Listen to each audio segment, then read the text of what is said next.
It's suggestive, certainly, of the possibility of multiple treasure caches. Do I believe that there's treasure at the bottom of the guard shaft? I'll be honest, I'm hopeful, but I just want to get underground the money pit. There's a structure of some sort down there, a wooden structure of some sort, and you're about to unearth it, right? What if the mystery of Oak Island has finally reached its most shocking turning point? After years of digging, searching, and chasing every possible lead, Rick Lagina and Marty Lagina may have uncovered something no one ever truly expected. A hidden vault buried deep beneath the island, rumored to hold nearly $150 million in treasure. But this discovery might be far more significant than just gold. Inside the chamber were reportedly ancient relics marked with symbols many believe are connected to the Knights Templar, artifacts that could finally confirm a theory historians have debated for centuries. If these symbols are genuine, the discovery could rewrite an important chapter of history. And the moment rumors of the find began to spread, the reaction was immediate. Governments, private collectors, and even the Vatican were reportedly asking questions. Security around the island tightened almost overnight as heavily guarded crates filled with gold bars and mysterious relics were carefully brought up from underground. This is no longer just another treasure hunt. What may have been uncovered on Oak Island could spark a global debate about ownership, historical truth, and secrets that may never have been meant to surface. If you want to learn the full story behind this incredible discovery and the mysteries that may still lie hidden beneath the island, be sure to like the video, subscribe to the channel, and turn on notifications. Because what happens next could completely change the story we thought we knew about Oak Island. Out on the Atlantic coast, a thick fog slowly rolls across the shoreline. It drifts over the old wharf and winds through the trees like a living curtain, slowly swallowing the island. The cold, damp air cuts deep. Inside the team's war room, however, the atmosphere feels almost electric. Rick and Marty stand over a long wooden table covered with maps, laptops, and coffee cups that went cold hours ago. At the center of it all is a glowing sonar monitor, casting a pale green light across their faces. On the screen, a signal pulses, unlike anything they have seen in decades of searching. The reading is massive. The density is so strong that each time the signal spikes, the equipment briefly glitches. When the coordinates finally appear on the digital map, the location seems almost strangely simple. It's a quiet area of Oak Island that hasn't been seriously excavated for more than 150 years. At first glance, there's almost nothing there. No ruins, no markers.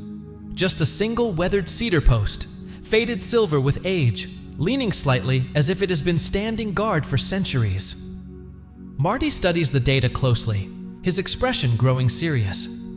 The density readings don't match any natural rock formation. According to the instruments, whatever lies beneath the ground could be a massive block of refined metal, something roughly the size of a truck. Or perhaps something even more unusual. Rick keeps his eyes fixed on the screen as he reaches behind him and pulls an old leather-bound journal from a shelf. The book dates back to the 18th century.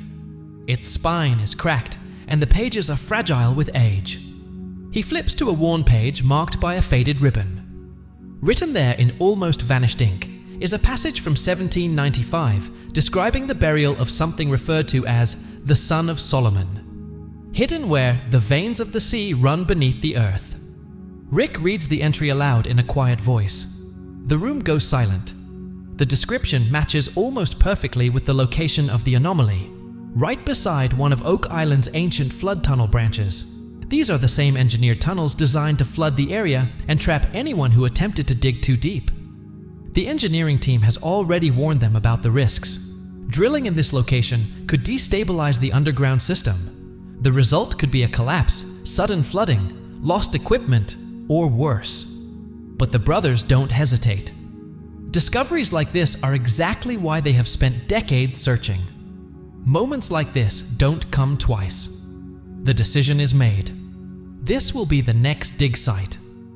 A few hours later, the glow of the war room shifts to the cool blue light of a digital display showing an old maritime chart. Historian Doug Crowell carefully overlays the newly discovered coordinates onto the centuries-old map. Almost immediately, something remarkable appears. A tiny mark on the ancient chart sits directly over the anomaly, barely visible, yet unmistakable. Next to it are faint Latin words, Sanctum Aurum, meaning holy gold. Doug explains that the chart dates back to the late 1300s, created during the final years of the Knights Templar. Rick and Marty exchange a glance. Marty then reaches for another document, a translated fragment from a long-suppressed French court record. The text describes the chaotic final days before the fall of the Templar Order. According to the account, several knights secretly loaded crates filled with crowned gold ingots onto ships and sailed toward lands far beyond the Western Ocean. Those ships disappeared from recorded history.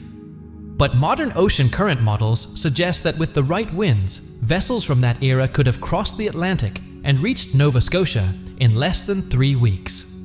If that's true, those ships may have slipped quietly into Mahone Bay long before any English explorers ever arrived. Ground-penetrating radar has already scanned the area, and the results confirm something extraordinary. A cavern lies directly beneath the anomaly. Even more intriguing is how the chamber appears to have been built. The walls seem to be constructed from alternating layers of granite and crushed quartz. That combination is not natural. It was clearly intentional. The design could deflect primitive mining tools and even interfere with certain detection methods. The deeper the team analyzes the structure, the clearer one thing becomes. This chamber wasn't simply built to hide treasure. It was built to protect it, like a fortress. By nightfall, the dig site is buzzing with activity. Powerful floodlights illuminate the clearing as the crew moves heavy equipment into position. Steel machinery glints in the damp air, while the drilling rig is carefully aligned above the coordinates. Metal clanks. Hydraulics hiss. Engines roar to life. Somewhere beneath their feet, deep in the darkness of Oak Island, something enormous may finally be waiting to be revealed. The diesel engines roar to life, their deep rumble echoing across the dark excavation site. Positioned directly above the target area stands a massive drilling assembly, an industrial powerhouse designed to cut through layers of soil, rock, and even centuries-old structures.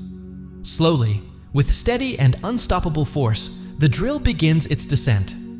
The first 20 feet offer little resistance.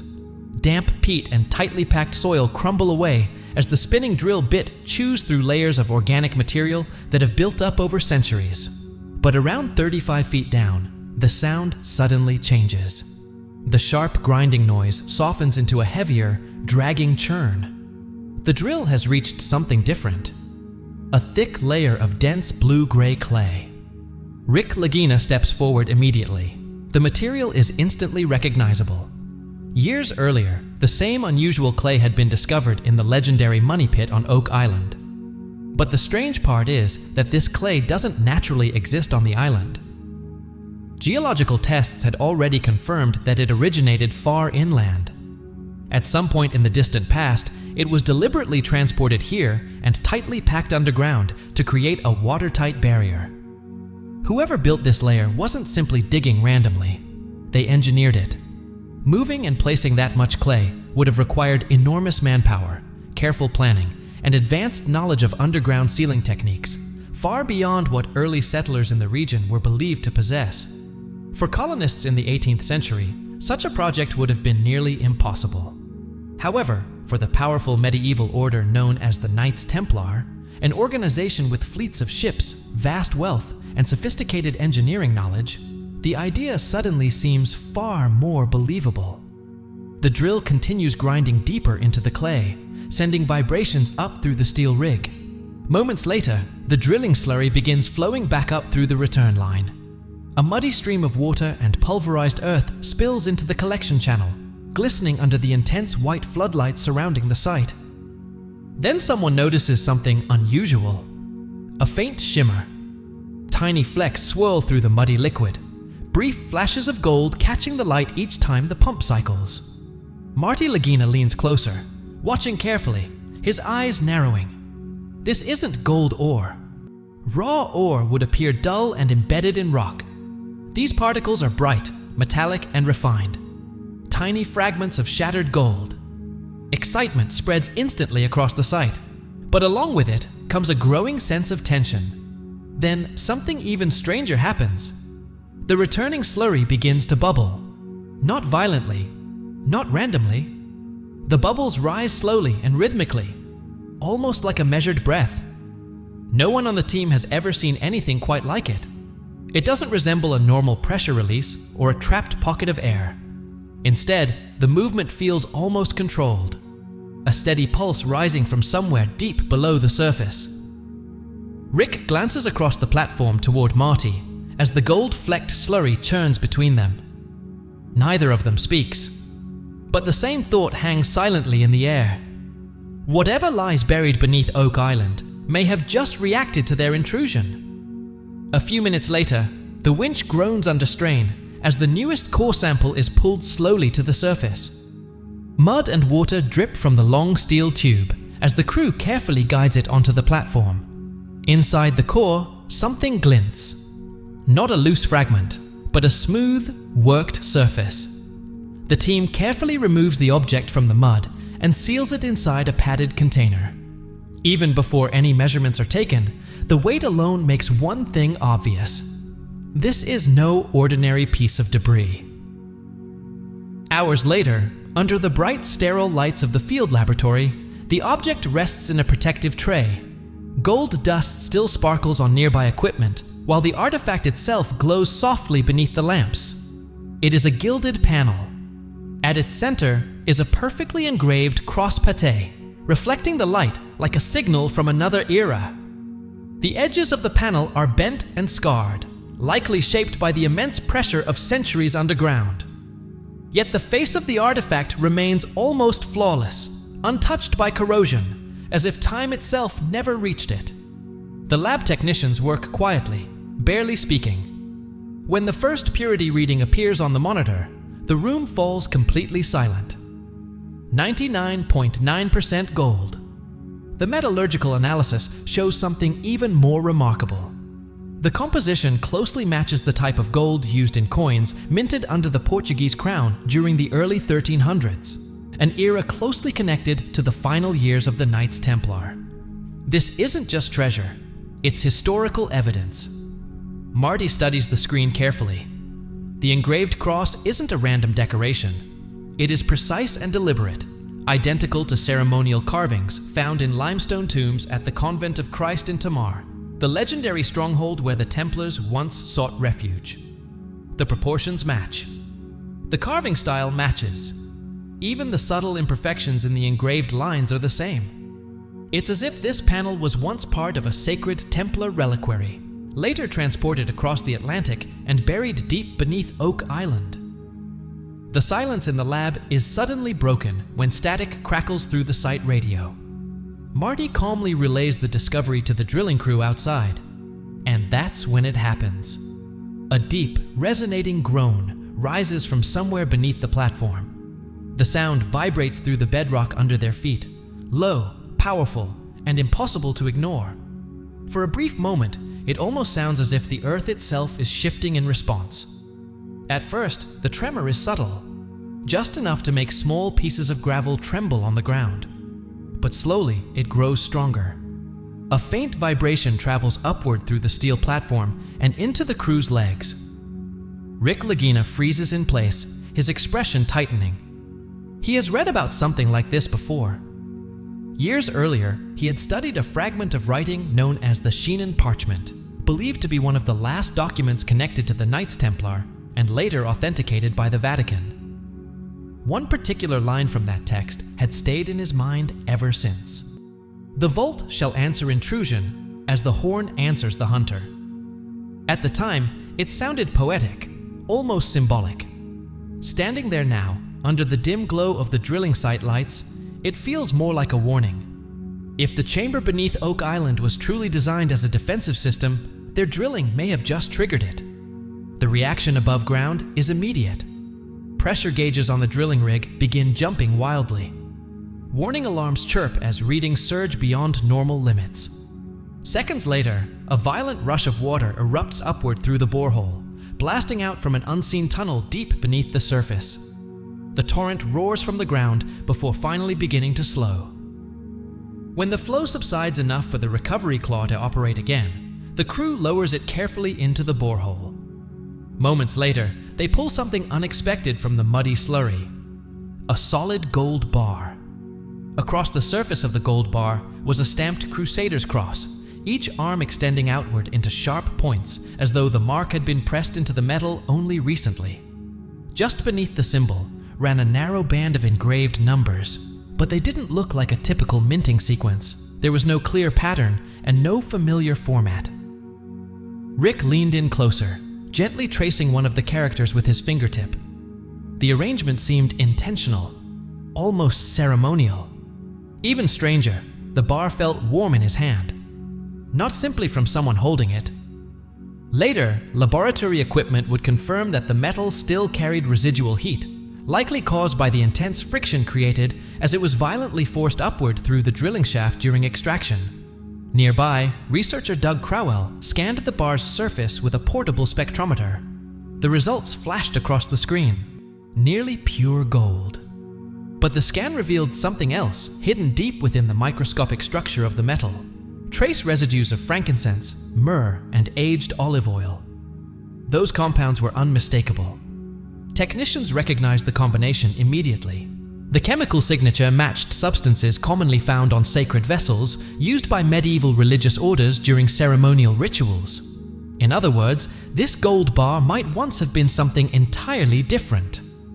A chalice, a reliquary cover, or perhaps another sacred ceremonial object that had later been melted down and recast into bullion.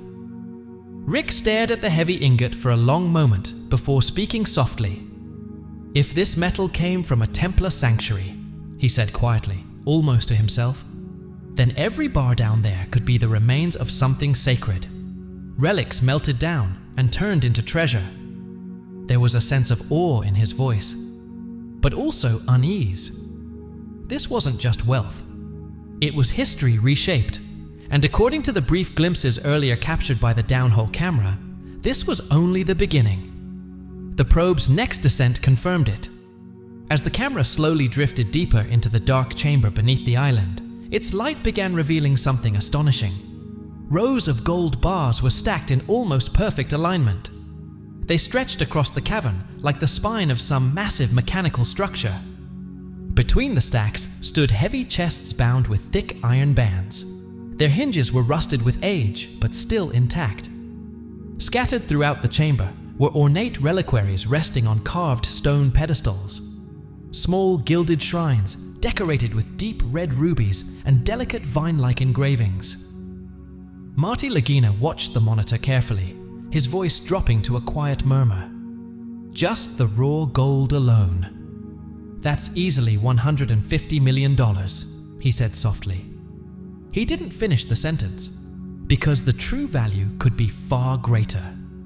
Rick didn't even look away from the screen. "Do you realize what that amount of wealth could have funded in the medieval world?"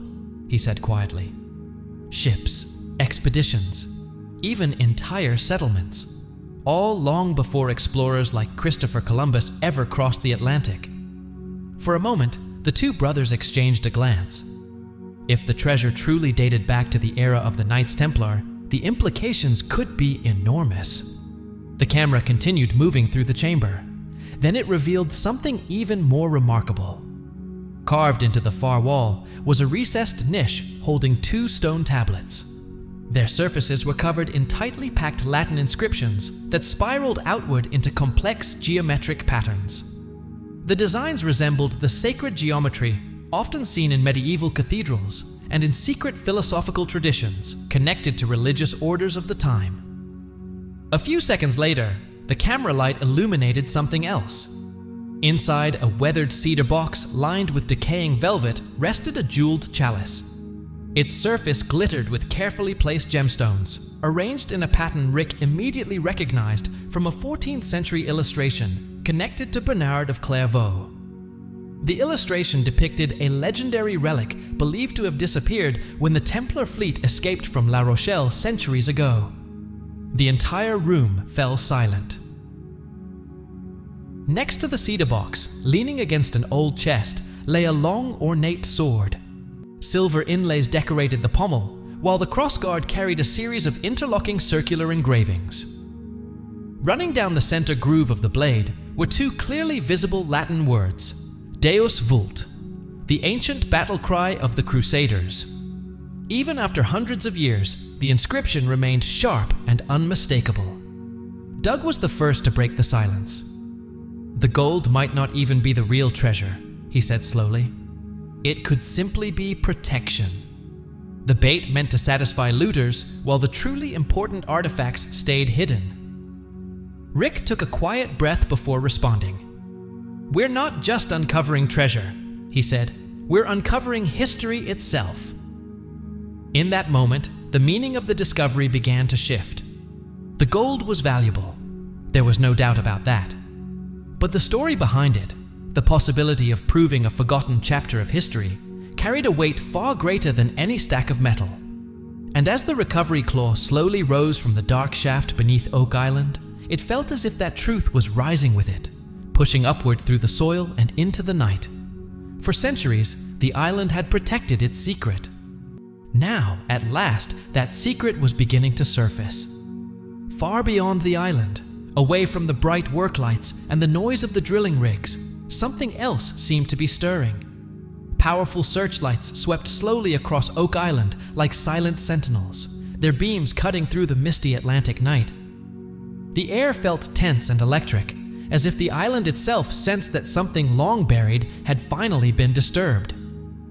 The public still knew nothing, but word had already begun to spread. Quietly, within academic circles, historians were exchanging urgent messages and encrypted calls, debating the implications of the discovery. Private collectors began quietly moving enormous sums of money, preparing for opportunities that might soon appear. In the shadows of global power networks, unseen players were beginning to move, subtle at first, like chess pieces sliding into place. Officially, the government of Canada sent carefully worded inquiries. The letters spoke politely about heritage preservation and archaeological oversight. But beneath the formal language was unmistakable authority. And then, one evening, just beyond the reef off Oak Island's coast, a dark vessel appeared. There were no navigation lights and no identifying markings. The vessel simply hovered on the horizon, its dark silhouette sharply outlined against the starlit water. No one claimed it, and no one needed to. Back on Oak Island, the atmosphere changed almost overnight. Security was tightened dramatically. Powerful floodlights illuminated the excavation zones, turning the natural darkness into something harsh and artificial. Armed security contractors began patrolling the site in pairs. Dressed in black tactical gear, they moved quietly along the perimeter, while radios murmured softly at their shoulders. The steady hum of generators filled the air, drowning out the distant sound of the waves. The crew worked faster now.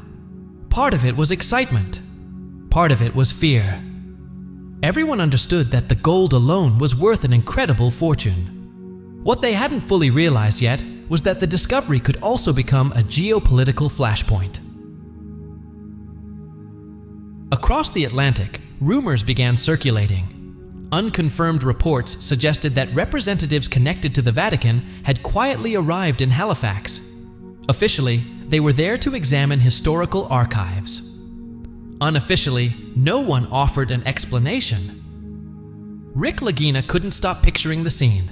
Men in dark suits stepping off a transatlantic flight and quickly disappearing into waiting vehicles before the airport crowds even noticed them. Whatever had been discovered on Oak Island was no longer just a historical curiosity. It was something powerful, something that certain people might want back. One evening, while sitting beside a fire outside the operations tent, Marty Lagina finally voiced what many others had been thinking. "This treasure isn't just valuable," he said slowly. "It's a lightning rod." His tone carried a seriousness the crew rarely heard from him. "If this vault truly belonged to the Knights Templar, then the discovery means far more than money," he continued. "It represents a legacy older than modern nations, maybe even older than the very idea of nations themselves." Around the fire that night, no one needed to say the obvious truth aloud. Sooner or later, someone would challenge their claim. The only question was when. But the vault still had another secret waiting to be revealed. Deep at the base of the chamber, the downhole cameras slowly tilted toward a massive stone seal carved from a single block. Its surface was etched with unsettling precision. At the center of the carving was the image of a skeletal hand gripping the shaft of a cross. This didn't look like decoration. It looked like a warning. Beneath the carving ran a worn but still readable line of Latin text. When the translation finally came through, Rick read it quietly. "He who takes shall be taken. The debt will be paid in blood." The room fell silent. Not the focused silence of a working crew, but the uneasy stillness that settles in when ancient words suddenly feel disturbingly real. Rick had heard stories like this before. Legends about cursed treasure hoards that brought ruin to those who tried to claim them. Ships that vanished after retrieving relics from sealed tombs. Families destroyed by artifacts they never should have touched. For years, he had dismissed those stories as nothing more than folklore. But now, the warning was right there in front of them, carved into stone centuries ago. And then, almost as if the island itself wanted to reinforce the message, something went wrong. The winch lifting a chest of gold suddenly jerked violently. Metal screeched as the cable slipped across the drum. The load dropped several feet before the brake caught, sending a powerful shock through the entire drilling platform. A moment later, a secondary line snapped with a sharp crack.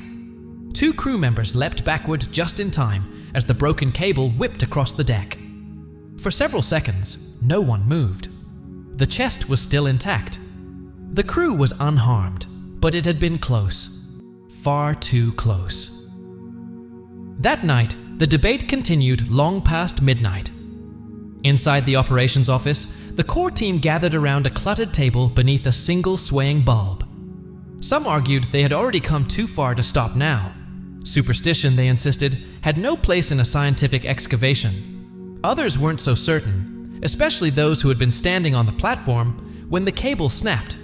Maybe the gold itself was extraordinary, but it might only be the beginning, because whatever still lies buried beneath Oak Island could change history forever. So if you want to follow the next chapter of this incredible search, make sure to like the video, subscribe to the channel, and turn on notifications. Because the island hasn't finished revealing its secrets yet, and the next discovery could be even bigger. Please subscribe to the Timeful channel and don't forget to like the video.